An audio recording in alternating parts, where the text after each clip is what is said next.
Welcome to our program on bed bug management on tribal lands.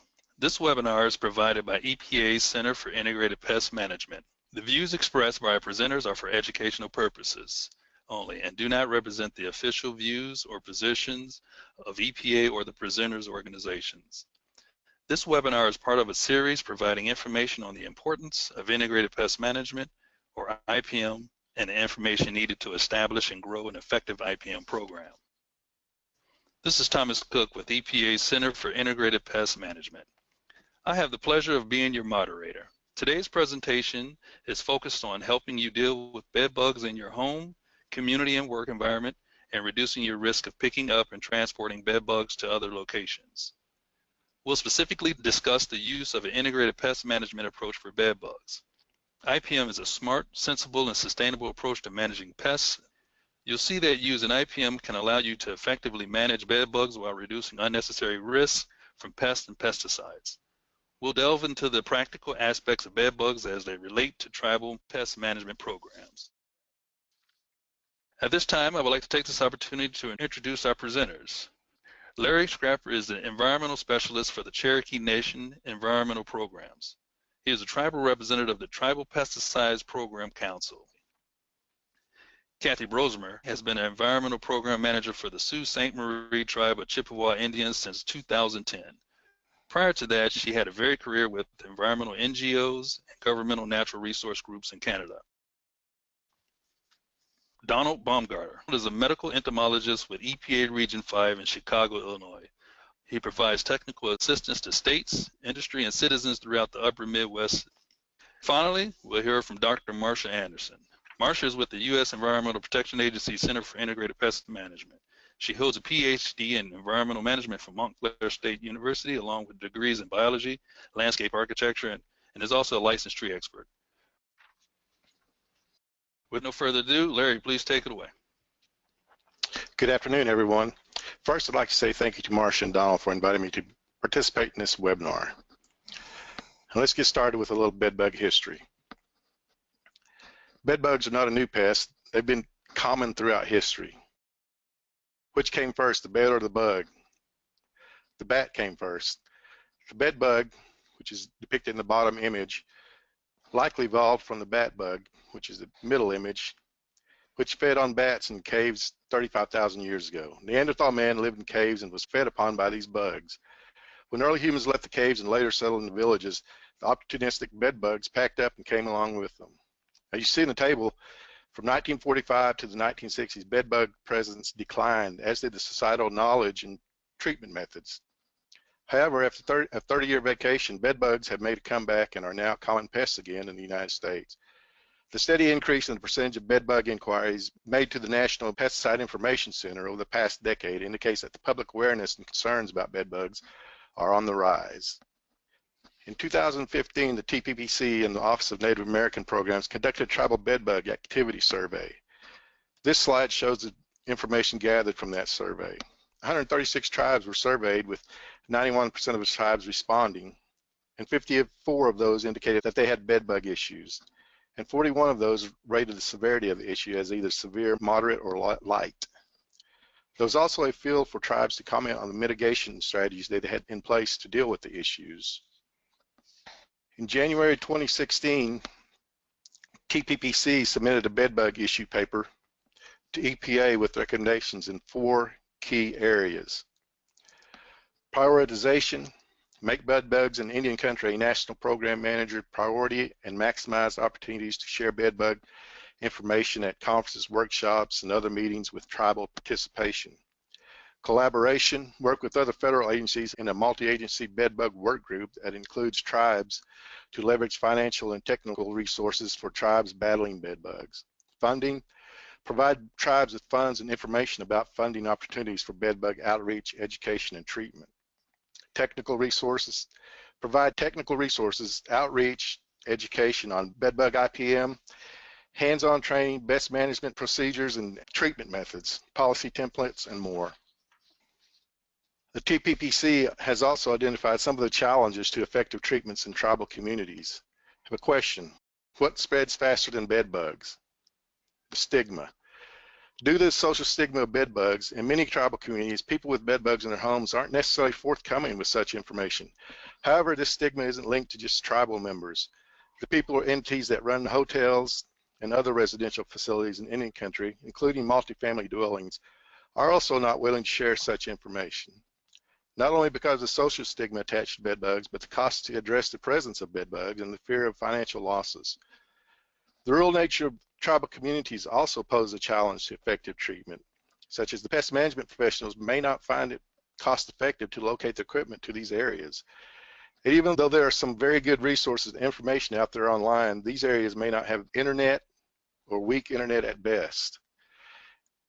And tribal members and tribes may lack the financial resources to afford effective and safe treatment of these issues. And lack of bedbug knowledge and awareness can result in poor problem recognition and less than adequate treatment.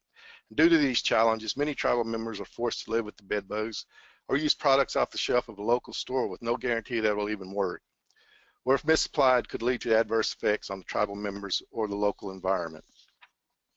And I'm here on the webinar today as a TPPC representative, and here's our leadership contacts. Thank you, Larry. The first step in implementing bedbug control is to ensure that the insect pest you just discovered is in fact a bedbug. Different insects have different habits and characteristics and require different control strategies. Proper identification can save time, anxiety, and money. The only way to confirm bedbugs is to find some bedbugs, collect a few, and have a professional identify them. So let's take a little test of your bedbug knowledge and see if you can identify which of the bugs on your screen is a bedbug. Actually, there are two bedbugs here. Numbers 3 and 6 are our bedbugs.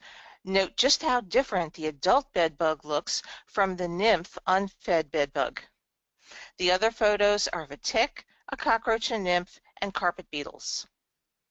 Few things cause such emotional reactions as do the suspicion or discovery of bedbugs.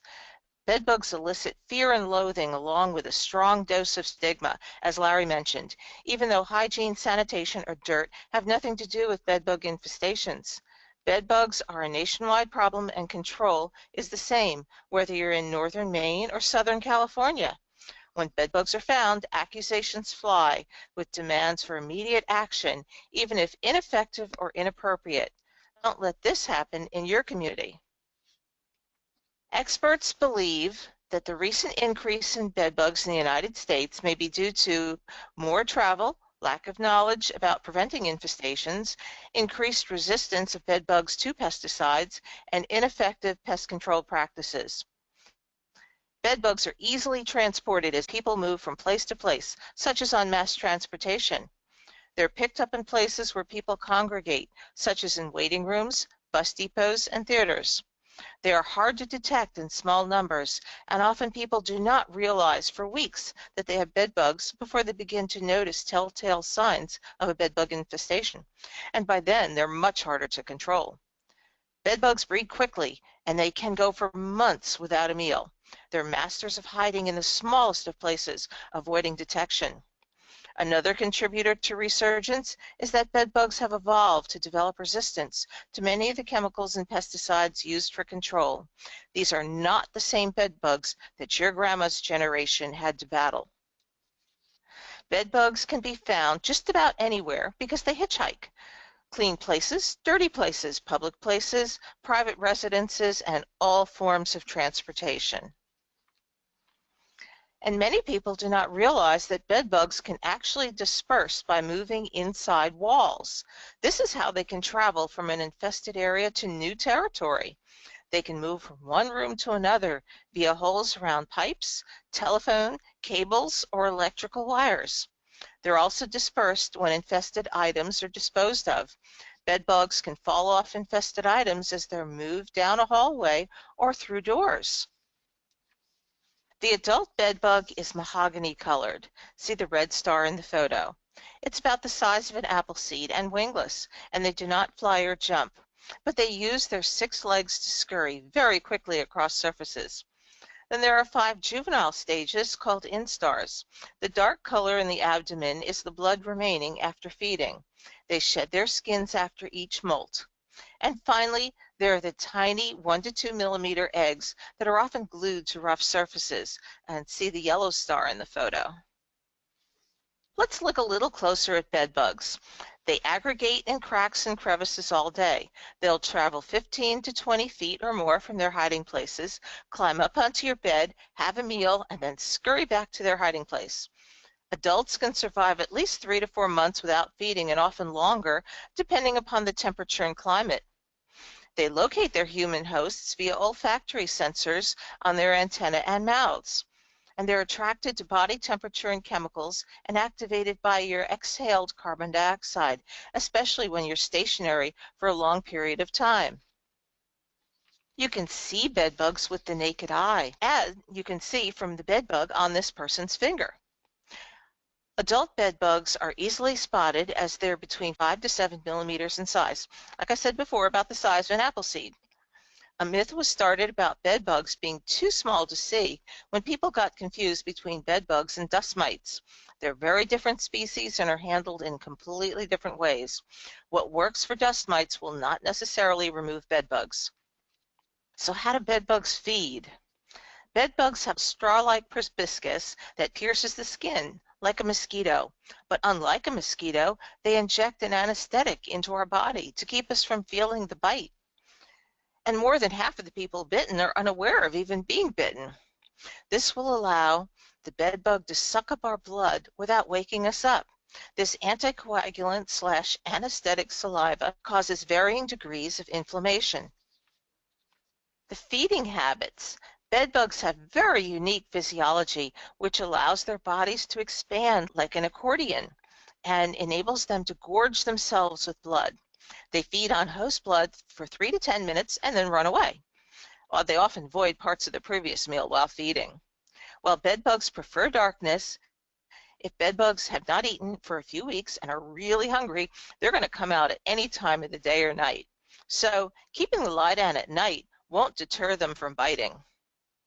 Their population can increase dramatically in a short period of time if they're overlooked or ignored. A bedbug's life cycle takes only 4 to 5 weeks. A female may lay 200 to 500 eggs in her lifetime in batches of 30 to 50 eggs every 10 days. So do the math. By 6 months, one female bedbug can be responsible for 31,000 more bedbugs. Bedbugs have not been shown to vector diseases, despite their evolution as a blood-feeding pest of humans. Medical issues associated with bedbugs include multiple itchy bites and inflammation, secondary skin infections, a minor potential for anemia from blood loss, stress, anxiety, sleeplessness, and the potential for overexposure to pesticides used in their control. The anticoagulant anesthetic saliva that they inject into the wound can cause varying degrees of inflammation. But for many people, the bites go unnoticed. For others, the bites can be extremely itchy, showing up most commonly not until waking up. Not everyone reacts to the bites, and a person's reaction to bedbug bites may change over time. Bedbugs will come out of hiding to feed when they're hungry, usually about once a week. They feed until they're full and then return to their hiding spots.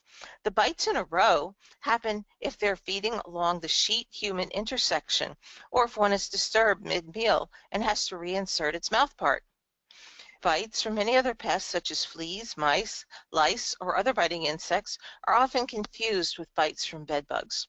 The best way to be sure is to find the insect that's bitten you, collect it, and have it identified. The point that I want to make is that professionals cannot definitively identify bedbug infestations by the bites alone. Okay, now what if you think you may have bedbugs in your home? Do not panic. Make sure that you actually have a bedbug. Catch one and place it in a plastic bag or a jar for identification. Contact your tribe's environmental health office for assistance. An ounce of prevention is worth a pound of cure. Take precautions to prevent bedbugs. The EPA recommends using an integrated pest management or IPM approach to reduce pests and unnecessary risk of pesticide exposure, especially the children. An IPM program uses common sense strategies to reduce sources of food, water, and shelter for pests in your buildings and on your grounds.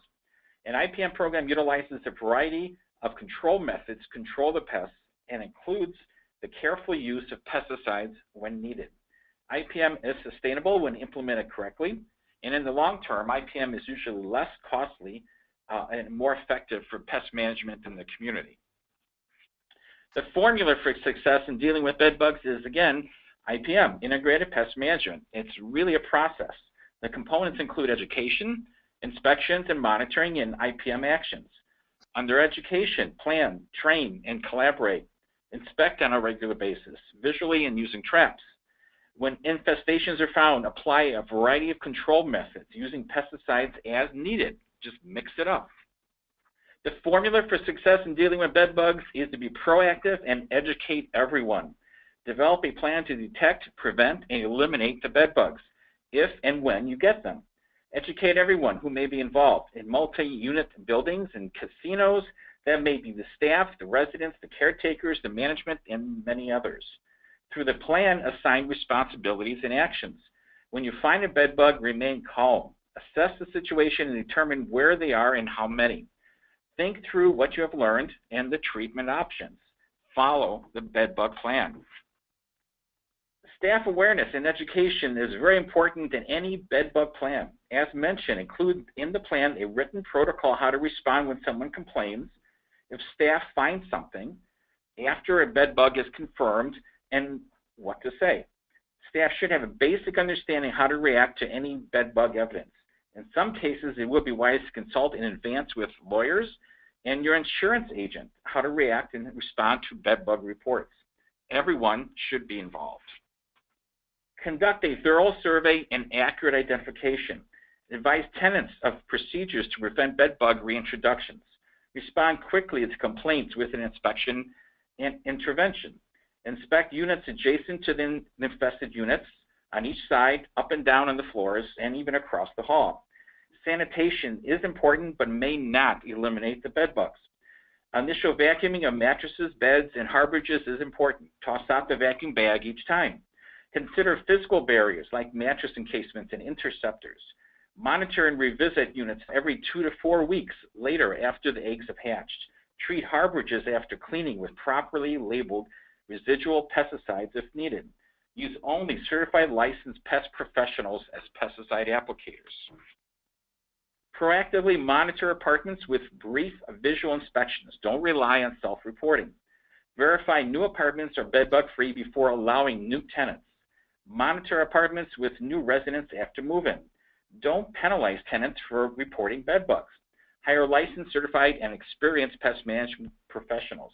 Train residents to report bedbugs and avoid ineffective techniques like bug bombs. Including your bedbug program literature on bedbug basics that staff may find useful.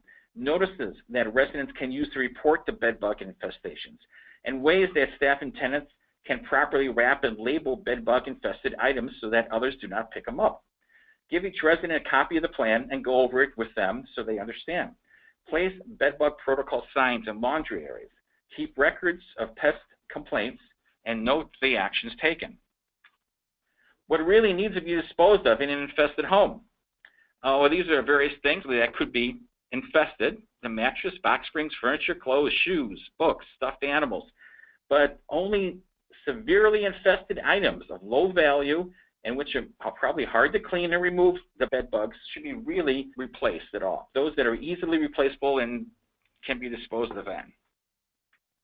As far as renter issues, bed bugs involve many renter issues that need to be addressed. Apartment leases may place the responsibility on tenants to report bed bugs, which is a good thing, but others may blame the tenant and ask that they pay for the control. This discourages reporting and overall building control. The wording of leases or behaviors of the building managers may discourage the reporting of bed bugs.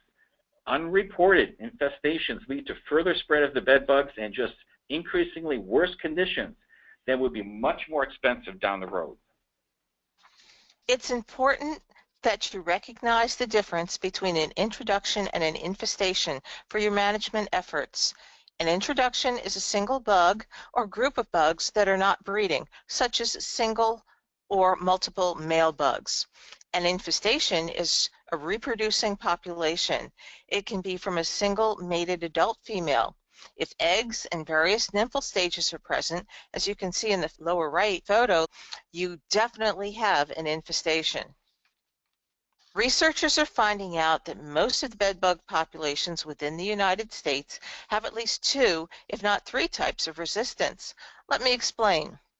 Some bedbugs are resistant because they've developed thicker cuticles. That's the exoskeleton. The exoskeleton not only serves as structural support, but also protects the insects from desiccation and from toxins. In some cases, the insect may develop a layer of material that can prevent certain toxins from entering.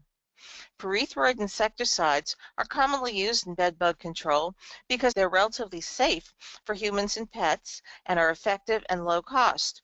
But their overuse has led to widespread development of resistance in bedbugs. They've evolved or mutated over successive generations to develop this resistance to certain insecticides. There is also a buildup of tolerance to certain pesticides. In the case of pyrethroids, the insects sense the presence of the toxin and avoid touching surfaces that have been treated, and this can repel insects that can sense them, so they avoid that area where the pesticide was applied. Now to inspections. Inspections are very important in your home, workplace, or school. If a bedbug is found, check the surrounding area thoroughly for more bedbugs and collect a specimen if possible. Then arrange for an inspection by a trained pest management professional. Inspect bedrooms, floors, walls, behind or under furniture, closets, or other storage areas and belongings. Map out bedbug sightings and confirmed findings. Just know that visual inspections are highly unreliable when it comes to detecting low-level infestations. And just because you don't find them doesn't mean they aren't there. They're experts at hiding in the tiniest of cracks and crevices. When looking for bedbugs, make sure you have good lighting. Use a flashlight whose light beam can be seen even when the lights are on, preferably a bright LED type. Have a magnifying glass with you, preferably a 10 power. A mirror is very handy for looking behind or under heavy furniture. You can also use compressed air, like that in a can that you might use for cleaning computers, for flushing bedbugs from cracks and crevices. And a probe tool, such as a credit card tool, is made by cutting any plastic card into a long triangle for checking into narrow spaces. Have plastic Ziploc bags for collecting specimens and Scotch tape or a sticky lint roller. Catch the bedbug and then seal it in the bag. Be aware of places that you can get bedbugs while traveling, such as hotels or waiting areas. Place your luggage, clothing, or bags in the bathtub when you enter your hotel room or on top of the desk. Never just drop your suitcase, backpack, or other clothing on the bed. Hang jackets or outer clothes in the closet and then inspect the room. Pull back sheets and mattress pad to inspect the mattress and box spring. Inspect the mattress seams, the back of the headboard, and upholstered furniture for signs such as small black spots, blood spots, or shed skins. And if you find something, here again, collect a specimen if possible. Then call or go to the front desk immediately. Tell the hotel staff you think there might be bedbugs in your room and request a room change. Ask for a different room, not next door, and definitely not above or below. When you return home, unpack your clothes directly into a washing machine or dryer and inspect your luggage carefully for signs of bedbugs. EPA developed a bedbug travel card the size of a credit card to remind you of bedbug travel precautions. Go to the Bedbug Clearinghouse on the EPA website to download the card. Here's what to look for. Dark and rusty colored droppings, shed skins, voided material leaving bloodstains, and bloodstains from crushed bugs. Eggs and eggshells, although very small, will be found among droppings or in crevices where adults hide. Other common pests such as scabies, chiggers, or fleas or mites will not produce the same telltale signs of bedbugs on sheets or linens. You can also detect a sweet, musty odor from the bedbug scent glands when infestations are severe. Kind of smells like coriander. Do you know that over 70% of bedbugs are located in bed-related areas? For a thorough mattress inspection, Look along the top and bottom seams and along each side of the piping. Use the flashlight and magnifying glass to look under the mattress handles and along or inside air holes, under buttons and labels, and then look between the mattress and box spring platform or frame. For plush furniture, look at and under the legs of chairs and couches. Inspect pillows and cushions, particularly the seams or folds around zippers and the edges of cushions. Pay attention to staples, tacks, and buttons. If a piece of furniture is highly infested, suggest disposing of it properly in a large plastic furniture bag taped along all openings. What about headboards and bed frames? Bed bugs will hide in crevices on wood, metal, and plastic frames or where the mattress touches the frame. The most common place to find bed bugs is the box spring. Over 34% of all bed bugs are found in the box spring, more than half again as found on the mattress. So where on the box spring do we find bed bugs? At points where the box spring sits on the bed frame, along the top surface of the box spring and inside folds of material, along seams where the material is tacked to the frame, and then under that thin cloth layer on the underside of the box spring. See these professionals? They're using a flashlight and hand lens to check the spaces between the frame parts. Where else can bed bug hide? Well, once established, bed bugs will spread toward the perimeter of the room, walls, moldings, and rugs, and can also hide among items stored under the bed. Look at the moldings. Fold back the edges of wall-to-wall carpet to inspect for signs of bed bugs. Pay attention to the tack strip of carpets and look under the edges of area rugs. Bed bugs also can find cozy harborage in most of your electronic devices, like TVs, remote controls, phones, clocks, and even computers. It's important to inspect mobility assistance devices, such as wheelchairs, for bed bugs. Because many elderly, disabled, and infirm persons are confined to wheelchairs, the chairs should be inspected and cleaned regularly by caregivers, as they can become a convenient bedbug harborage and a vehicle of dispersal. Also, because some people are not fully mobile, they can become convenient victims to hungry bedbugs. Although you may not always be able to prevent bedbugs from being brought home, there is possibility of containing them once they get there. Clutter is the bedbug's best friend. With many places to hide, a bedbug population is practically guaranteed some survivors even after the most aggressive treatment. Travelers, relatives, and service workers may inadvertently bring home bedbugs as hitchhikers from their previous locations, and the clutter just makes it impossible to locate the bugs, causing a population to get out of hand. Contain essential possessions in clear plastic storage containers to isolate them and minimize the spread of bedbugs. Contain non-essential or rarely used belongings in plastic containers and place them in a storage room. Vacuuming is more important than you might think. Vacuuming is an effective control method in combination with other methods, especially when the infestation is light to moderate. Initiate a regular and often home vacuum pattern, especially under beds and closets and in corners. Vacuuming not only removes the bugs, but also cleans up bedbug skins. Studies have shown that bedbugs are attracted to other bedbugs and also to shed skins. And in fact, the skins can protect live bedbugs from chemical treatments. As part of vacuuming, use your crack tool to dislodge eggs and then suck them up. Immediately seal and dispose of the vacuum bag, otherwise the bedbugs would just crawl out again.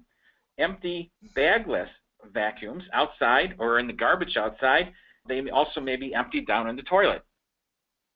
Sealing harborage sites is very important for bedbug control to eliminate their hiding places and get them out in the open more. Use silicone caulk to seal cracks and crevices. Create a perimeter barrier. Pay attention to walls that are shared with other homes. Be sure that plates covering wall openings are in place and sealed. If sealing baseboards, don't forget to do both the top and the bottom. The purchase and installation of both mattress and box spring encasements are often recommended. Ideally, when a bedbug infestation is discovered, encasements will be put on the box spring and mattress immediately. Only buy those that are labeled for bedbugs because they have a special zipper seals to prevent the live bedbugs from crawling out, as well as the zippers opening up later. Encasements trap the live bedbugs inside where they can starve to death. Since there are many concerns with using pesticides on bedding, and in fact most pesticides it's illegal, encasements are an invaluable control tool. Encasements also make inspections much easier. The encasement should be kept on for at least 4 months to kill any living bed bugs, and even can be kept on indefinitely to make future inspections for bed bugs easier. An added benefit is that the encasements may reduce populations of dust mites on the bed, which is especially important for those people with mite allergies. Unlike encasements, mattress liners treated with permethrin will kill bed bugs and dust mites for 2 years. Mattress liners will kill bed bugs within 72 hours and protect against new infestations. Beneficial features of mattress liners are their soft construction, comfort, easy sizing, and installation. Mattress liners are an IPM tool and should not be used as a standalone product for bed bug control. Bed bugs are great hitchhikers, as we all know. All clothing, furniture, and anything else brought into a home may be infested with bed bugs and should be inspected carefully before bringing it in the home. Look for dark spots, eggs, bed bug skins, blood, fecal stains, and even live bed bugs. Laundry and clothes is probably the easiest bed bug control method. Washing all potentially infected clothing may wash away some bed bugs. It will not kill the bed bugs. The use of a dryer is the best. In fact, you could forego the washer entirely and just use the dryer on high heat. Bagging items keeps the infested items separate from the clean items. Do not mix newly dried clothes with undried ones, and be careful that the bags used have also been dried first. Best is just to place the cloth bag in the dryer along with the clothing. Dissolvable bags are available and can be used. Plastic bags should be thrown away. Heat is an excellent bed bug killer, and nothing is more effective for killing bed bugs than a hot clothes dryer. Dry clothing can be tumbled in a loosely filled dryer set on high for 30 minutes. Besides clothing, curtains, linen, small rags, pillows, stuffed toys can also be tumbled in a dryer and set on high heat for 30 minutes. A dryer with a removable shelf is good for heating items that cannot be tumbled, such as shoes and personal items. Laundromats may be places where hitchhiking bed bugs may get to your home. While less of a problem in some communities, we have heard reports that laundromats may be used more in some tribal communities and are a source for bed bugs. Use cloth laundry bags for transporting the clothes and put the bag in the dryer each time with your clothes. Do not put in clean, dry clothes in an old laundry bag without first heating it. Inspect the laundry basket as well after the laundry use. Do not place it on the floor or in near seating areas. Check the laundry tables for bed bugs before using them, or just fold the clothes at home. Inspect seating areas before you sit down, or otherwise you'll have some friends come home with you. Using monitors is very important for detecting and controlling bed bugs. These bed bug detectors vary greatly and are commonly and commercially available. Interceptor traps placed next to bed legs will catch bed bugs, as will traps placed under the bed. One disadvantage of interceptor traps is that some bed posts are very heavy, making it difficult to place and remove the traps without assistance. The good news is bedbug interceptors may provide some degree of control of bed bugs. The proportion of adult bed bugs caught in traps can vary from one type of trap to another. Some bed bugs interceptors are sold with baits or lures or with carbon dioxide attractants that will catch even more bed bugs. Interceptors with such lures may provide 1 to 2 months of enhanced attraction and capture. Sticky traps are not for bed bugs. They're effective in catching spiders, cockroaches, and other insects, as is shown in the photo on the screen. Sticky traps are inexpensive, discreet, and easy to place. However, they do not catch many bed bugs, and they are easily moved, displaced, or lost. Landlords can save time by giving monitors to residents who suspect they have bed bugs but lack the evidence. Asking the resident to use the interceptors to catch a bed bug before asking for a full consultation can save valuable time and money and help put the resident at ease. These interceptors must be placed under all furniture legs, beds, sofas, and upholstered chairs. Furniture must not touch the wall. These are used as a complement to other methods in an IPM approach to bed bug control. You can make your own bed bug monitor with a few simple everyday items, such as 2 plastic containers, one larger than the other as shown. The small container needs to be large enough to set a bed or couch leg inside. Place masking tape around the outside of the larger container so that the bed bugs can easily climb up and fall into the container. They'll be able to crawl in, but not out. Hot glue or use a tape roll to join the two containers together. Do not allow the sides to touch. Sprinkle a little talcum powder in the bottom of both containers. Talcum is slippery and will inhibit the bed bugs from leaving the monitor.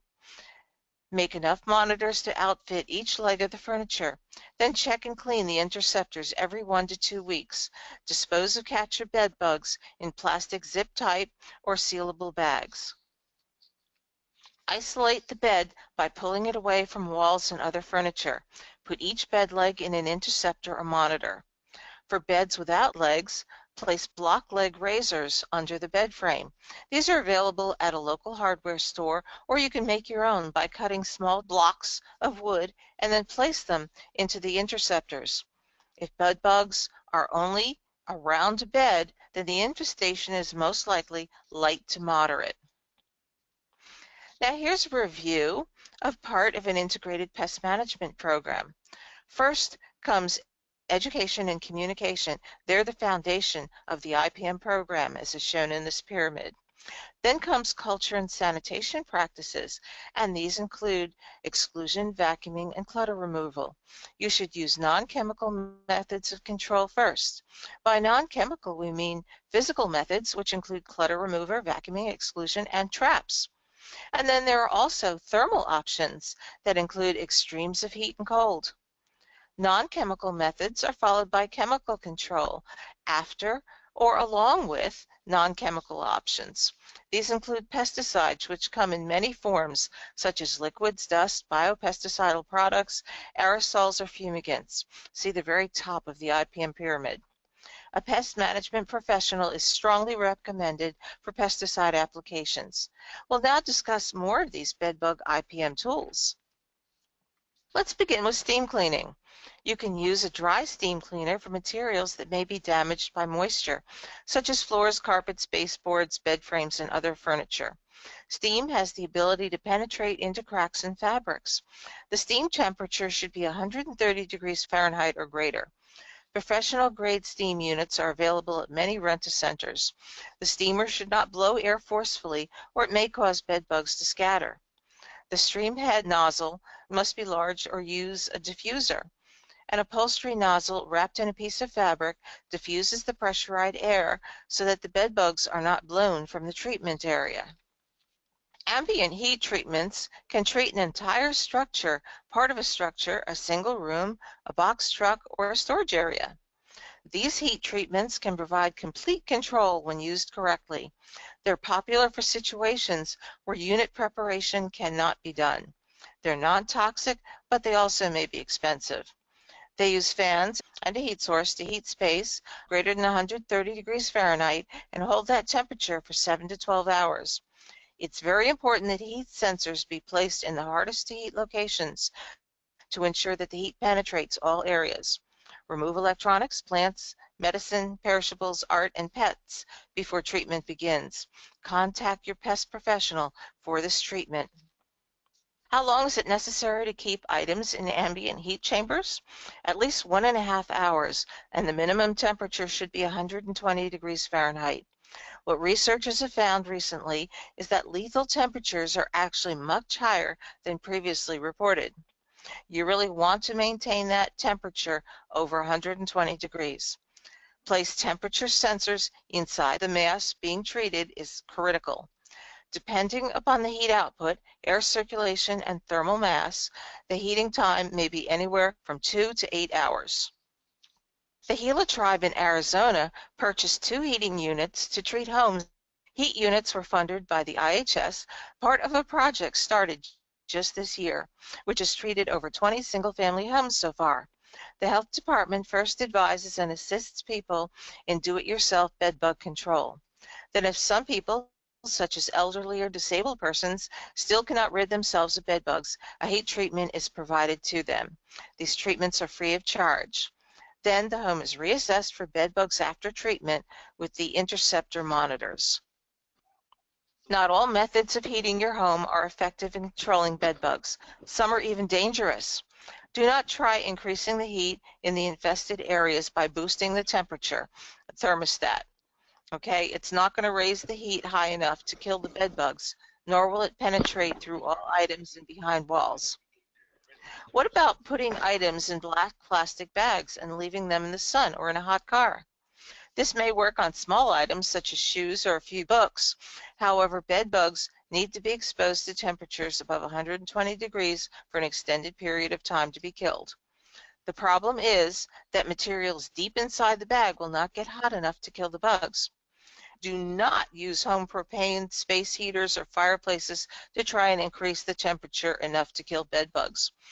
Garage and space heaters are a major cause of bed bug control fires. Carbon dioxide freezing is very effective against bed bugs. It kills all life stages. A unit can be used in all areas of a room, including beds, electrical outlets, phones, walls, ceilings, cracks, and crevices. It can be applied to most surfaces, including toys and books. And what's really nice is that the room can be occupied on the same day of treatment.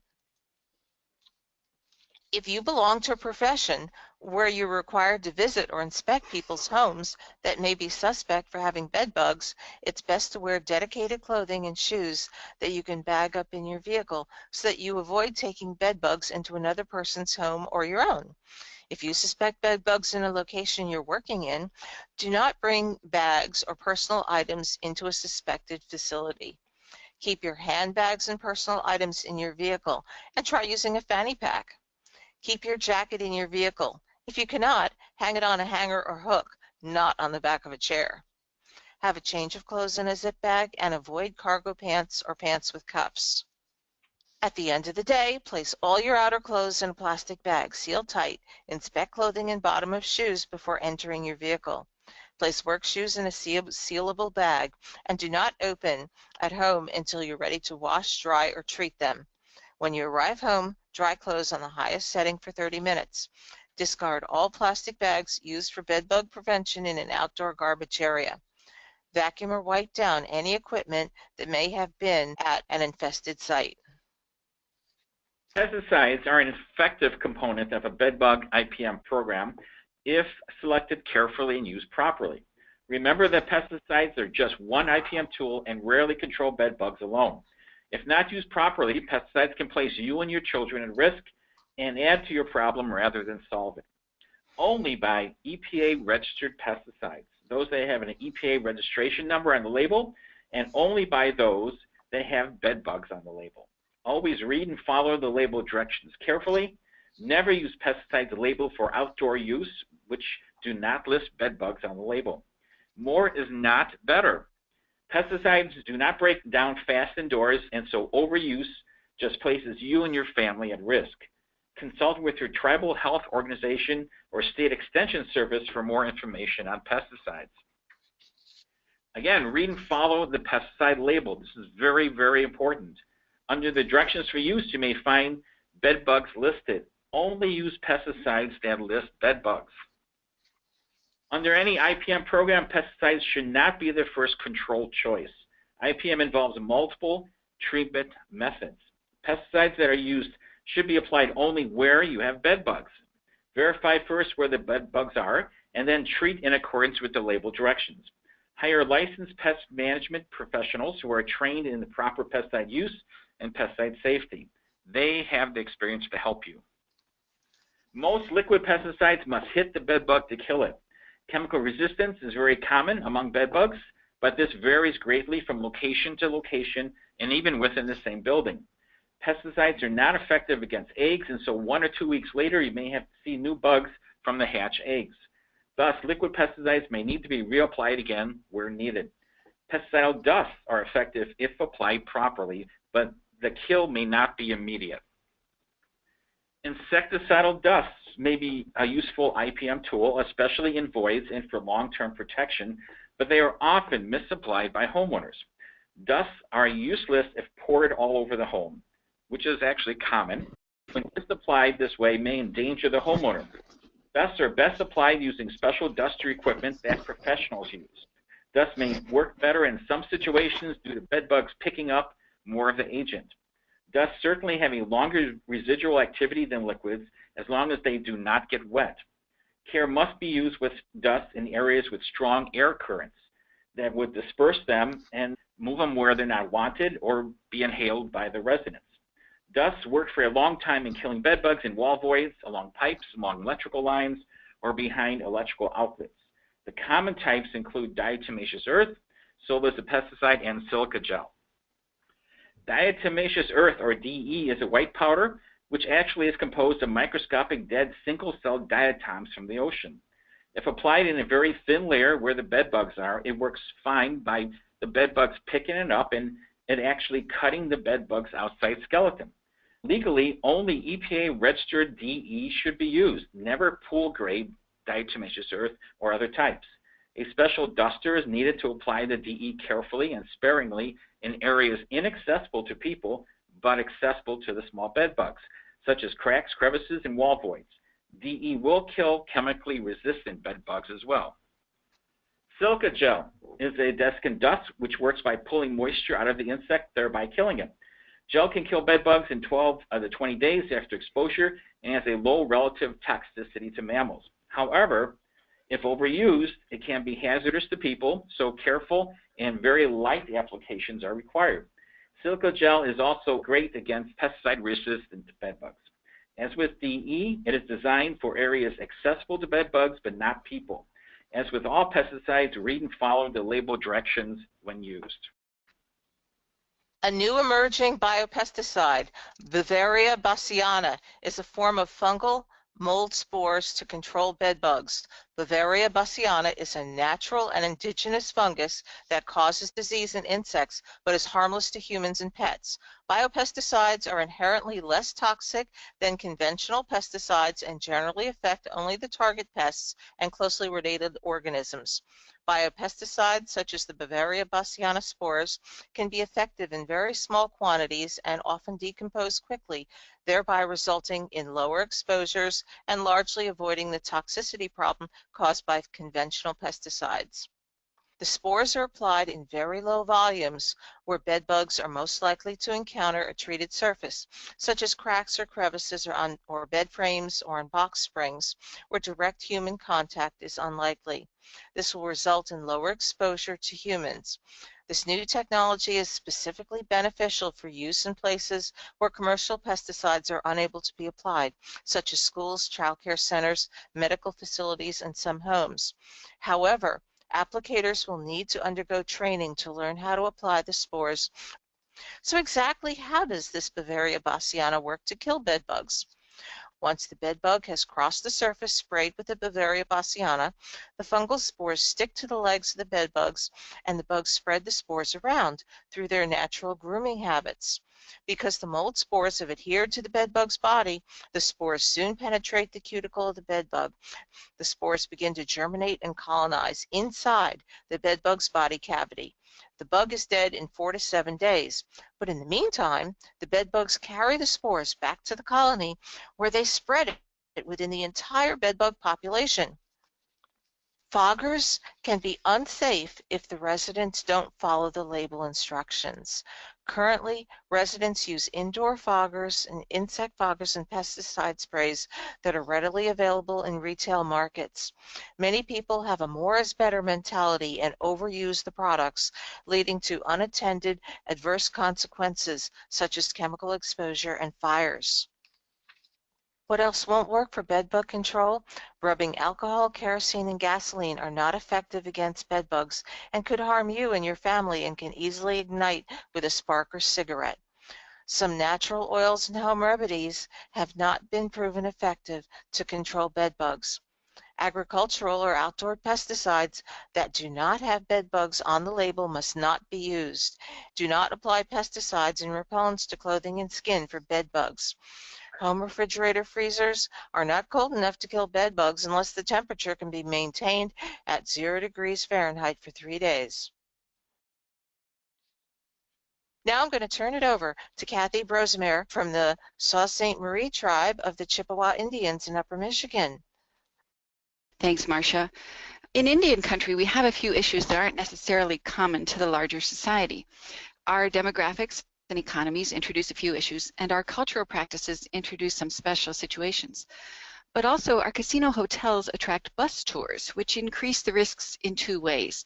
Bus tours go from one hotel to another, spreading bugs then from one hotel to the next and to the next. Not just home to hotel and back again, as many types of travelers do. In addition, bus travelers' luggage travels in the cargo hold of the bus together, where bugs can migrate from one bag to another, therefore bringing potential to spread to multiple rooms of the next hotel in the chain.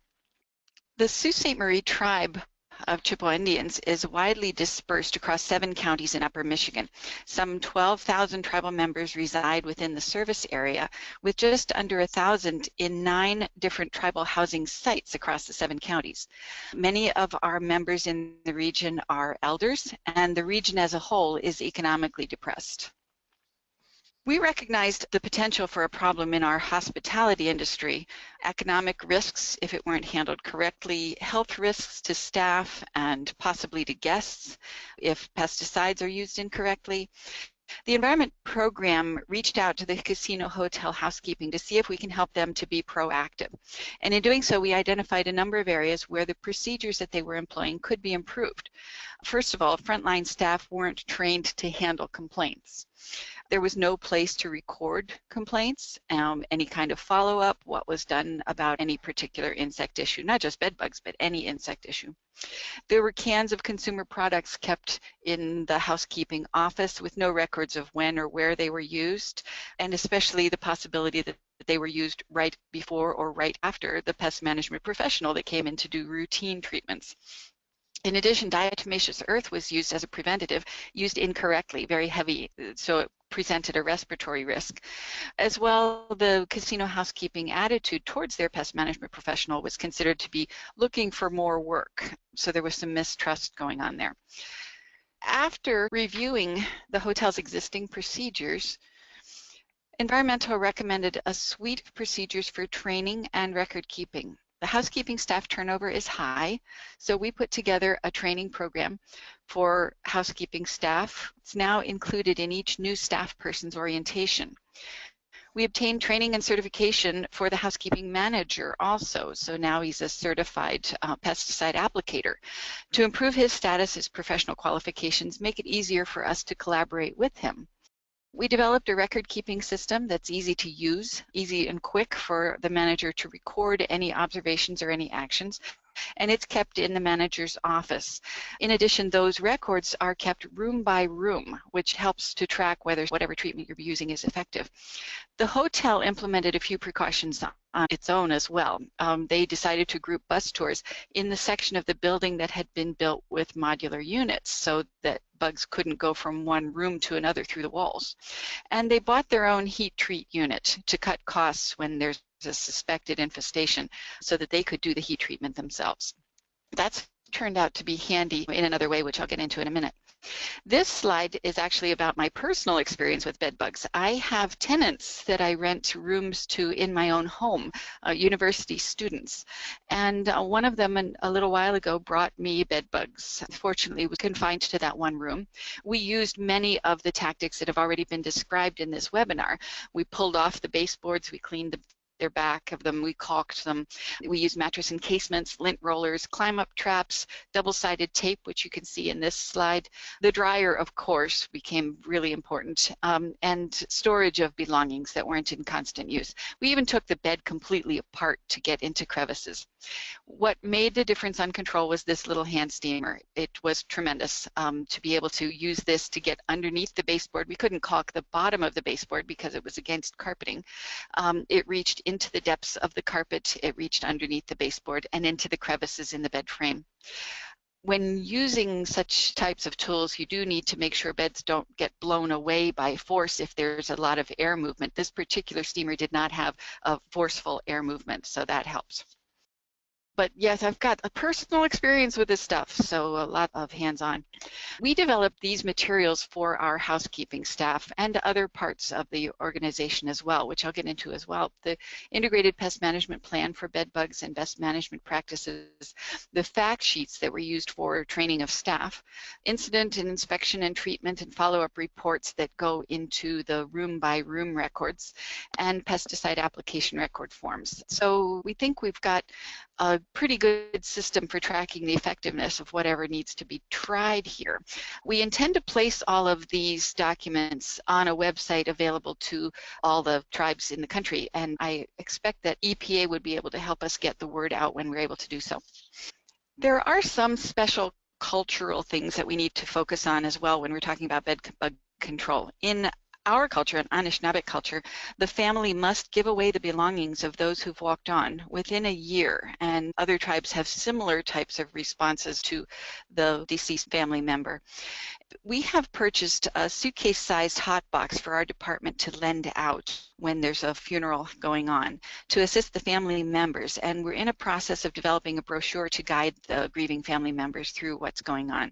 In our traditions, it is acceptable to wash belongings before giving them away, and sometimes people use cedar to clean things. So we've been told that a hot box should be perceived as acceptable. We think this is essential when elders pass. Elders often do not react to bites, and they may have visual limitations and mobility limitations as well, so they might not even know, even if they're infested rather strongly. Also, there's another thing we need to think about in Indian country. Unlike major hotel chains, our hotel hospitality industries tend to give away furnishings when they start to show wear. We give them away to our disadvantaged tribal families. And so we want to make sure we do not spread bed bugs. We don't want to spread them to anyone, but especially not to families that have few resources to cope with the problem. So we have to examine the furnishings very carefully before they go out. And in our case at the Sioux tribe, to heat treat them in the hotel rooms before they go out so that we can be certain we're not passing things on. EPA Region 10 ran a pilot project in Alaska with communities rather similar to ours in northern Michigan, although more extreme, I think.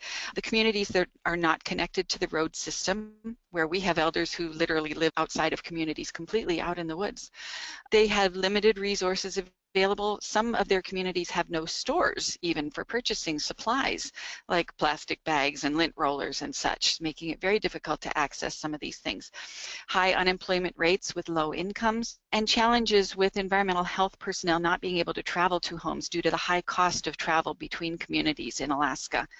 So there was a pilot project where people were sent toolkits to use in their homes, the requirements for being eligible for these, that they must live in rural Alaska and they must have bed bugs.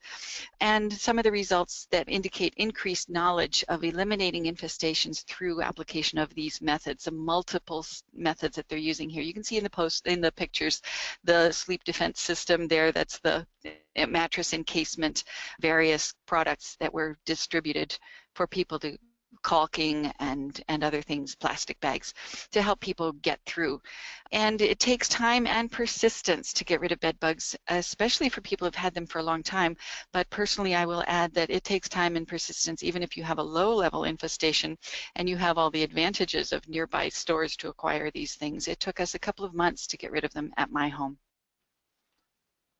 The Tribal Pesticide Program Council is a tribal technical resource and program and policy development dialogue group focused on tribal pesticide issues and concerns. The TPPC assists tribes in building tribal pesticide programs, providing pesticide education and training, and researching, developing, and presenting a broad range of tribal pesticide-related issues and concerns.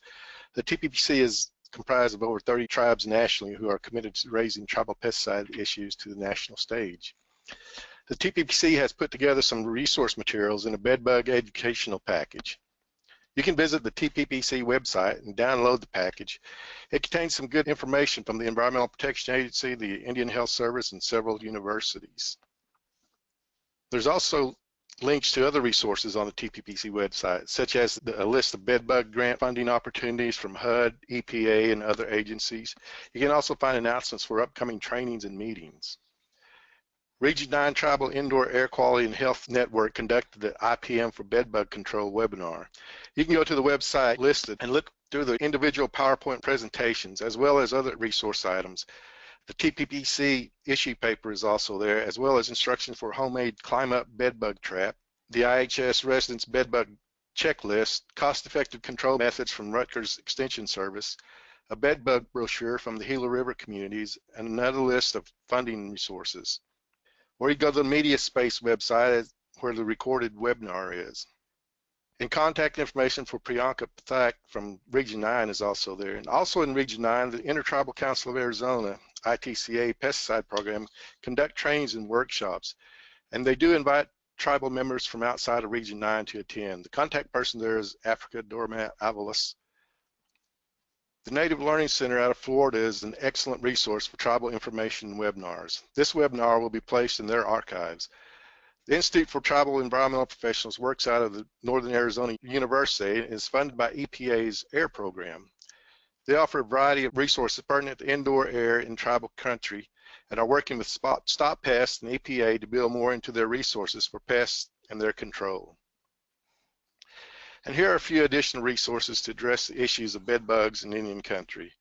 The National Pesticide Information Center has good information, and you can contact them for answers to your pest and pesticide questions. EPA's Bed Bug Information Clearinghouse and Stop Pest and Housing have some recorded webinars and useful information. And of course, Rutgers, Virginia Tech, and University of Minnesota have excellent sites full of good information. All these lists are not exhaustive, and even though bed bugs are a common problem, each community issues will have its own uniqueness. But with training, education, outreach, communication, collaboration among all stakeholders, an effective treatment plan can be attained. Thank you, Larry. The EPA has a wealth of bedbug materials on the Bedbug Information Clearinghouse webpage. Materials are always being added and updated with the latest in bedbug control knowledge and procedures from researchers throughout the nation. Just a few new, upcoming, and popular items are listed here. We'd like to thank Dr. Stephen Kells for his in-depth review of all the technical points presented in this webinar, and special thanks go to all of the other people listed here for their valuable contributions to this presentation. Please note the Center for IPM contact information for any additional pest-related questions you may have after this webinar. We're committed to helping you with your pest inquiries. Now I'd like to turn it back to Thomas Cook from the Center for IPM, who'll be moderating the questions. Thank you, Marcia. The first question. Don, this question is directed to you. What is the most effective treatment for bed bugs? Is it heat, cold, pesticides, or a combination of both? As we mentioned in the webinar, under IPM principles, you really need to do a combination. We mentioned pesticides alone are not entirely effective. I recommend all the time people purchasing encasements, putting those down, using interceptors to monitor populations. I could tell you in the industry, liquid insecticides are still the most prevalent, although as we mentioned, bed bugs can be resistant to that.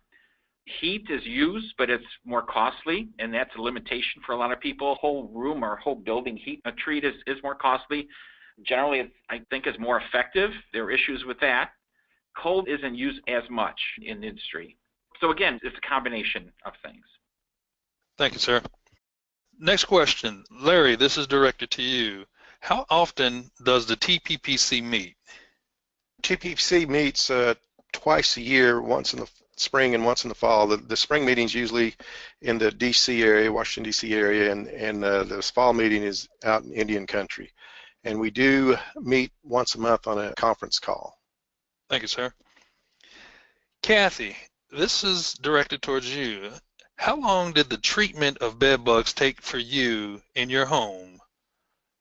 We discovered the infestation at the end of August this year, and we have been bed bug free for 3 weeks now. Another follow-up question to you, Kathie.